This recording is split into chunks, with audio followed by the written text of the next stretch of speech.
Aurtengo Gernika Lumuko jaietako kontzertuen egitaragua aurkeztu dute Foru Plazan. Egitarau honek berretsi egiten du udalerriak programazio anitza eta musika estilo ezberdinetara irekia izatearen aldeko apustua. Ikuskizunak Lurgorri, Pasialekua eta San Juan Ibarrako agertokietan banatuko dira ekainaren 11-tik 17-ra.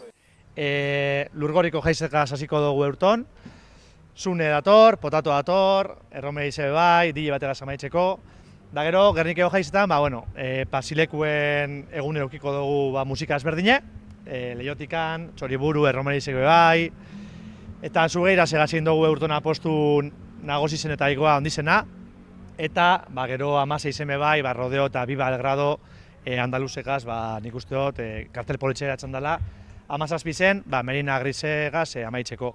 Da horretaz batera, San Juan Ibarran, purbete nagoziza guantxako edo, esango dugu holan, musiki dekogu, Mariachi Imperial de Guanajuato, gero Kutsune eta bibide Arimak de Kontaldiegaz.